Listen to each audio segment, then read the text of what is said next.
o comando rmdir ele é utilizado para remover diretórios vazios. Normalmente, para você poder remover um diretório vazio, ele realmente tem que estar vazio ou ele tem que se tornar vazio. Você tem que remover todos os arquivos que estão lá dentro para você poder remover aquele diretório. Em alguns casos, se por acaso você fizer uma remoção de um determinado diretório e ele se tornar vazio e todos os acima dele se tornarem vazios, ele também pode remover. Isso é uma coisa que você pode fazer através da opção "-p", que remove o diretório pai se ele também se tornar vazio, tá? E você tem a opção "verbose", que é o "-v", que informa os detalhes durante a execução do comando.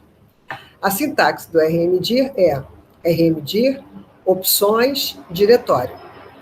O que acontece nesse caso? Você pode especificar vários diretórios. Você pode especificar mais de um diretório para você poder remover. Então, aqui no exemplo, eu tenho rmdir, eu usei a opção "-p", que remove o diretório pai, e eu dei uma sequência de nomes Loren/y/dir. Todos esses casos aqui, todos esses nomes, são diretórios. Mas o diretório que eu quero realmente remover é o dir1. Se esse diretório dir1 estiver vazio ou se tornar vazio, se ele estiver vazio, ele vai poder ser removido. E se ele for removido, e se y também estiver vazio, ele vai remover. E se Loren também for um diretório que esteja vazio, ele também vai remover, ou seja, ele vai remover toda a sequência Loren y dir1. Se o diretório que você especificar não estiver vazio, ele não vai ser removido. O comando touch é um comando bastante interessante porque ele faz atualização das datas de último acesso e última modificação do arquivo.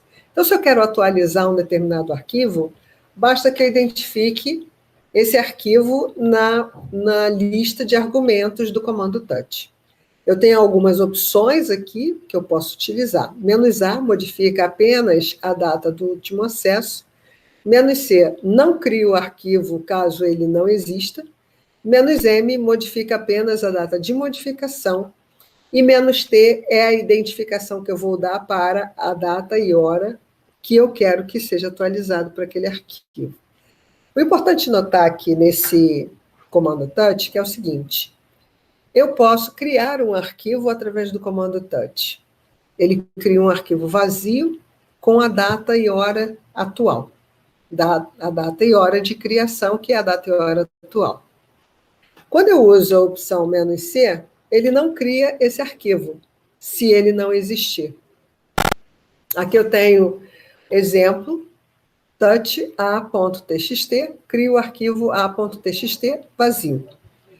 Touch a1.txt maior a2.txt.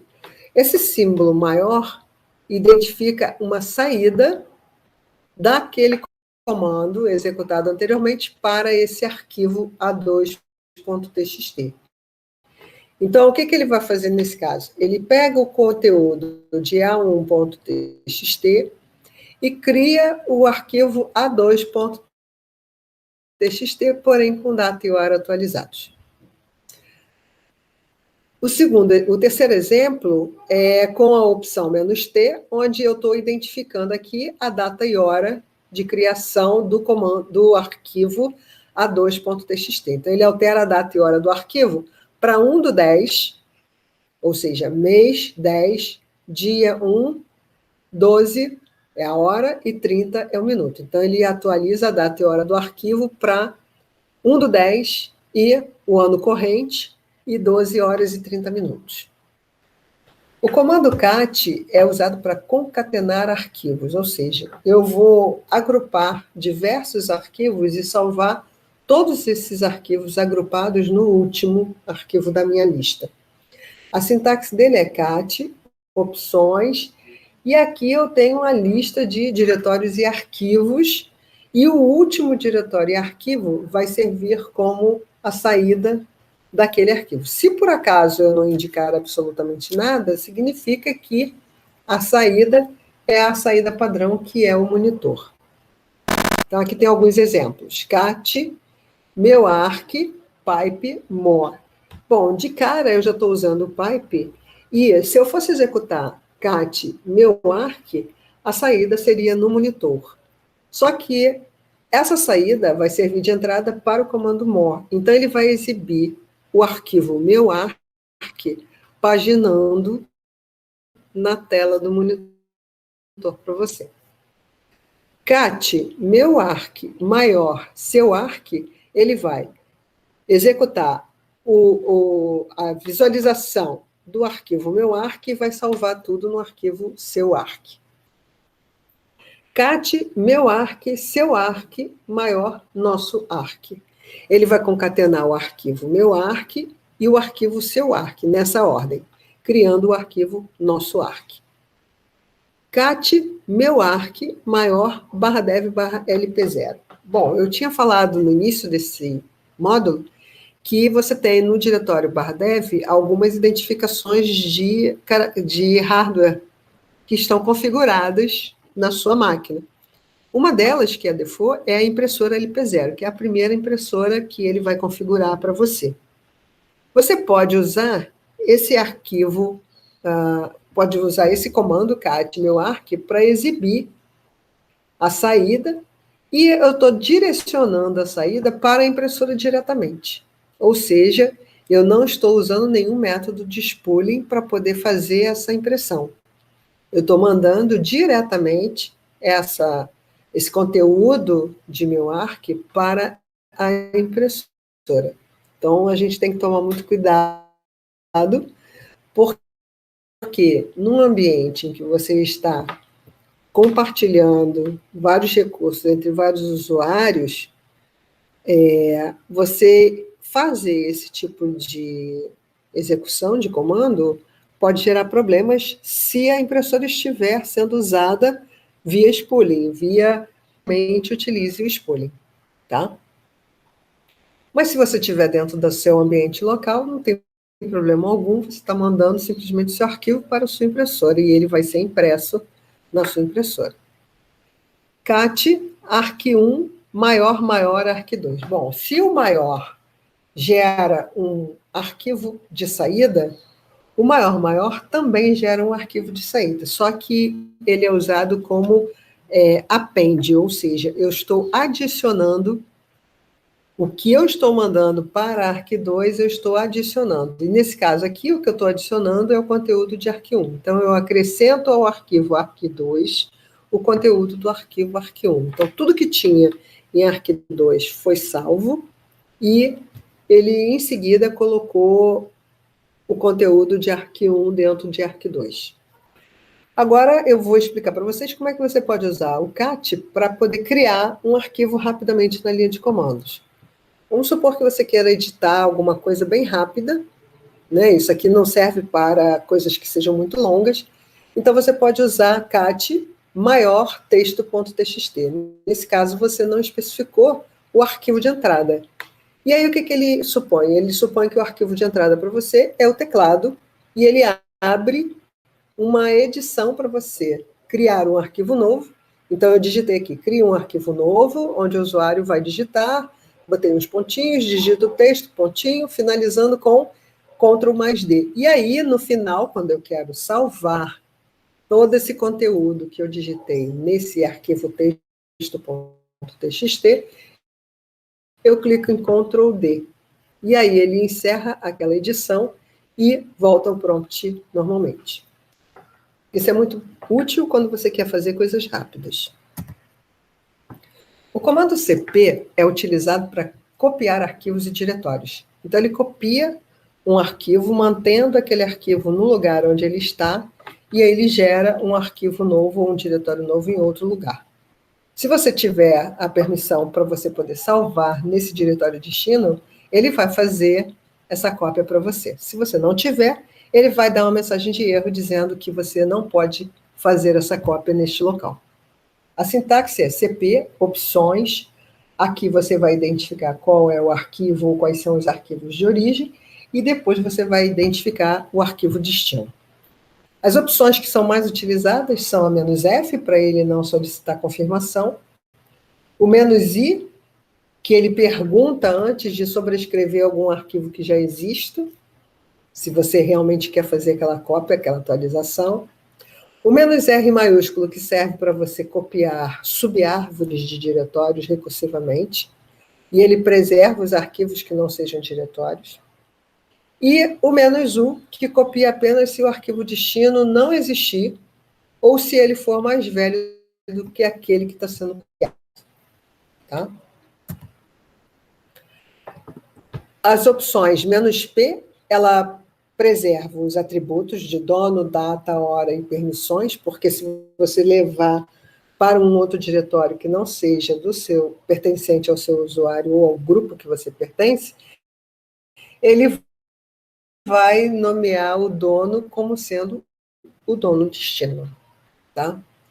E "-s" para gerar apenas um link simbólico, ou seja, você permite que ele crie uma visualização daquele arquivo no diretório destino. Tá? Então, aqui eu tenho alguns exemplos do CP. Eu tenho o caminho completo, home, João, cartas, texto 1.txt, e depois eu estou dizendo, informando o destino, home, João, artigos, texto 1.txt. Então, ele copia texto 1.txt, que está no diretório cartas, para o diretório arquivo, artigos, texto 1.txt. CP, tio, João, barra, cartas, barra, texto 1.txt, para tio, João, barra, artigos, barra, texto 1.txt. Então, é a mesma coisa que eu estou fazendo do primeiro exemplo, só que agora eu estou usando o tio para identificar. Aqui eu tenho os arquivos texto 1.txt e o arquivo artigos texto 1.txt. Agora eu faço cd, home, João. E aí eu faço cp, cartas, texto 1.txt, artigos, texto 1.txt. Eu estou usando o caminho relativo, já que eu estou no diretório home João. Então, eu não preciso mais identificar o caminho inteiro, eu posso identificar apenas a partir do diretório. CP, cartas, texto 1.txt, artigos. Como o texto 1 não mudou de nome, então eu simplesmente identifico o diretório final para que ele possa copiar o arquivo texto 1.txt. Então, eu posso usar tanto o caminho absoluto, que parte do barra, como o caminho relativo, que é em relação ao ponto onde eu estou na árvore. Aqui, se eu executar o comando pwd, eu vejo que eu estou em artigos, barra home, barra João, barra artigos. CP, tio, Paulo, documentos, projeto.txt, para ponto. Essa identificação do ponto indica o seguinte, que eu estou copiando projeto.txt para barra home, barra João, barra artigos. Então, eu vou ter, dentro do diretório artigos, um arquivo chamado projeto.txt. O comando mv é utilizado para mover e remover arquivos e diretórios. A diferença existente entre o CP e o MV é que o MV, ele retira a informação daquele arquivo que você está movendo, da origem, e coloca essas informações para o diretório destino. E o CP não, ele mantém duas cópias, a original e o destino. Aqui eu tenho exemplos do MV, MV /etc /fstab, /etc /fstab.back. Nesse primeiro exemplo, eu estou tirando ele, na verdade eu nem tiro, né? Eu simplesmente estou modificando o nome dele de fstab para fstab.back. Então, agora, é como se eu apagasse o arquivo original fstab e criasse um fstab.back. Mas, nesse caso, ele só faz a modificação do nome do arquivo. mv-v /etc /fstab.back, etc barra fstab. Então, se o diretório, o último argumento é o nome de um diretório e esse diretório existe, esse comando vai executar a movimentação, mantendo o nome original daquele arquivo. Nesse caso aqui, ele simplesmente identificou o verbose e mudou novamente o nome do arquivo de fstab.back para fstab. mv /home /josé /curso /doc1 ponto. Simplesmente, ele pegou o arquivo doc1 para movimentá-lo, para movê-lo para o diretório atual, que é o diretório que eu me encontro nesse momento. mkdir /home /josé /teste. Criou o diretório home josé teste. Então, agora ele vai mover do diretório home curso, que pode ser um diretório, ele moveu todo esse conteúdo para home josé teste. O comando rm é utilizado para remover arquivos. E ele também pode remover diretórios, caso esses diretórios estejam vazios. Ele tem algumas opções e, em seguida, você dá o nome dos arquivos que ele precisa remover. A opção "-f" ignora arquivos inexistentes. Então, se você der um arquivo que já não existe, não tem problema, com a opção "-f", ele não vai te dar uma mensagem indicando que aquele arquivo não existe. O "-i", ele solicita a confirmação antes de remover, e o "-r" minúsculo ou o "-r" maiúsculo, ele remove as árvores de diretório recursivamente. Aqui eu tenho os exemplos. rm meudir, ele remove o arquivo meudir que está no diretório corrente. rm-i e r meudir, ele remove recursivamente e ele informa, com a opção i, ele solicita a confirmação antes para remover o arquivo meudir. rm-r f dir1 e dir2 significa que ele vai remover recursivamente tanto o dir1 quanto o dir2 se eles estiverem vazios. Tá? Muito cuidado com o comando rm, porque se você utiliza a opção de recursão, ele pode remover qualquer arquivo, inclusive arquivos que você tenha permissão de remover, já que, nesse último exemplo, eu estou como superusuário. O comando file serve para você poder identificar o tipo de arquivo que você está querendo saber, qual é o conteúdo que ele armazena. Tá? Existem alguns conteúdos que são identificados através do seu tipo. Por exemplo, quando o arquivo é um texto, ou quando ele é binário, ou quando ele é uma imagem, ou quando ele é um diretório, dentre outros tipos. A sintaxe dele é file, opções e arquivo, ou arquivos. A opção "-z", ela tenta verificar arquivos dentro de arquivos compactados. Então, se você tem um arquivo compactado tendo usado o gzip para compactar, com a opção "-z", eu consigo saber quais são os tipos dos arquivos que estão dentro daquele gzip. E o "-l" maiúsculo, ele faz a identificação dos links simbólicos até chegar no arquivo original para poder saber qual é o conteúdo dele, qual é o tipo desse conteúdo. Bom, com isso, nós acabamos o módulo 1, tá? E aí vocês vão poder executar esses comandos, vocês vão poder exercitar esses arquivos, mas vocês podem também consultar livros e referências bibliográficas para vocês poderem ver e treinar todos esses arquivos que foram vistos nesse módulo, tá bom? Então, até o módulo 2 de comandos básicos.